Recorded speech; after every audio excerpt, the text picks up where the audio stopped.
May nag-PM sa akin, nagpapa-content ng phone na mura, tapos quality. So, tinanong ko na lang muna kung magkano yung budget niya para makapag-focus ako doon. So, umpisa na natin.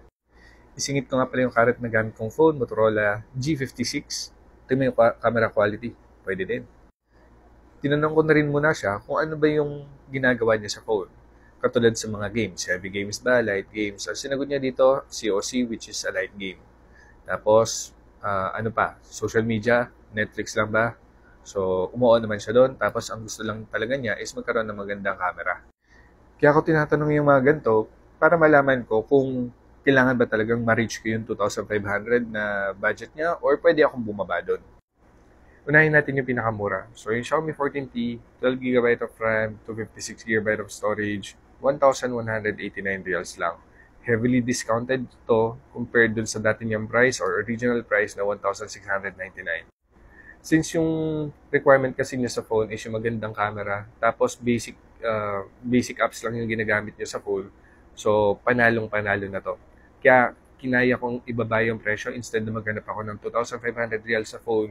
So pwede kong ibagsak dito which is mamimit din lahat ng requirements na hinahanap niya sa phone. Pagdating nga pala sa Xiaomi 14T and even yung 14T Pro, hindi nakasama yung charger dyan. So mag-aalat ka pa ng additional budget para naman sa pagbili ng charger. Kung may available ka na 67 watts pataas na charger, maganda yan kasi ma-utilize mo yung 67 watts charging speed ng Xiaomi 14T. Since sobrang mura ng Xiaomi 14T, sobrang layo niya dun sa expected budget mo sa phone na 2,500, pwede tayo magsingit ng accessories katulad ng Xiaomi Watch S4.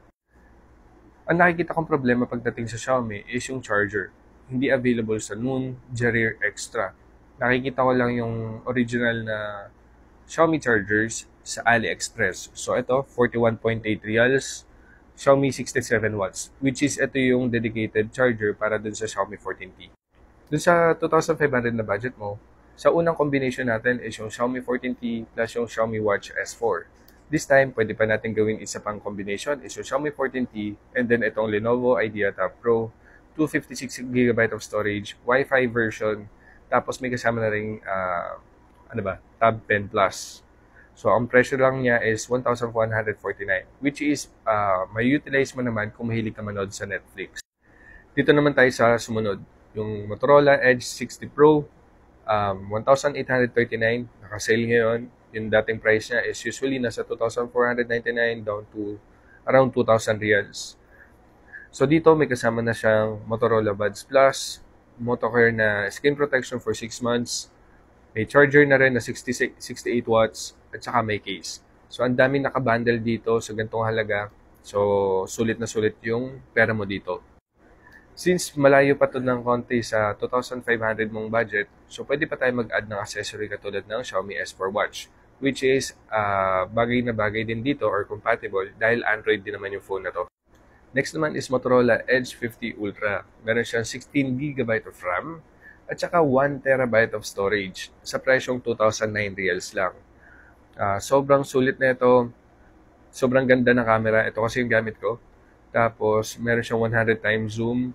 So, lahat ng mga features na hinanap mo sa Android, nandito na. Flagship level. Kasi flagship naman talaga siya.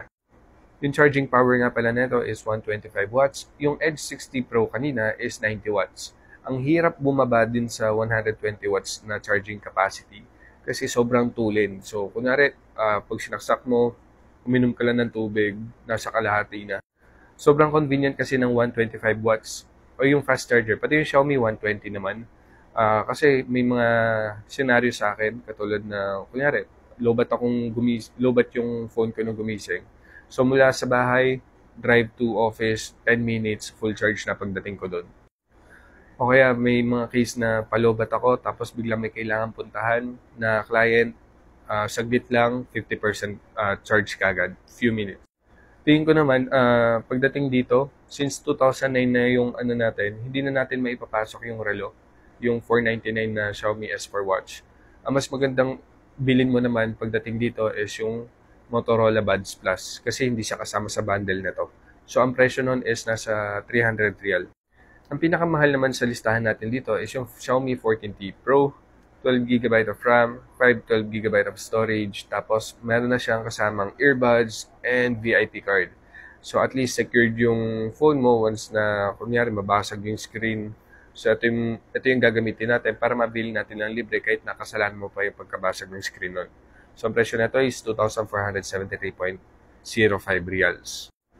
Dito naman, ang charging power ng Xiaomi 14T Pro is 120 watts. So, sobrang tulin din. Medyo nagsawa lang kasi ako sa flat screen. Mas ginusto ko na yung curved screen. Kaya ako nag-Edge 50 Ultra. Ito yung pinagpipilian kong dalawa nun.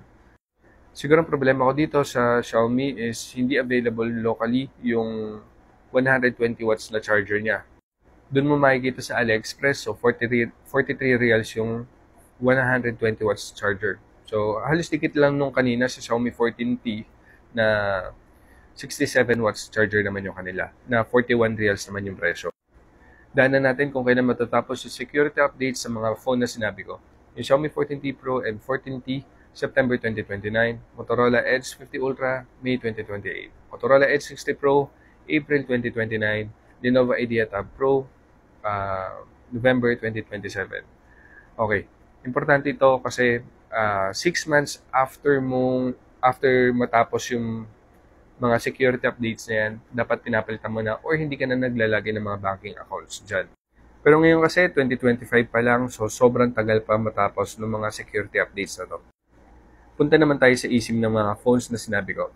Dun sa Xiaomi 14T and 14T Pro, pati yung Edge 50 Ultra, ganito yung feature niya. Pati yung Edge 60 Pro. So, ganito yung format niya. So, pwedeng nano SIM plus eSIM.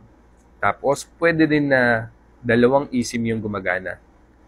Pwede din na dalawang physical nano SIM yung nakasalpak dyan sa phone mo.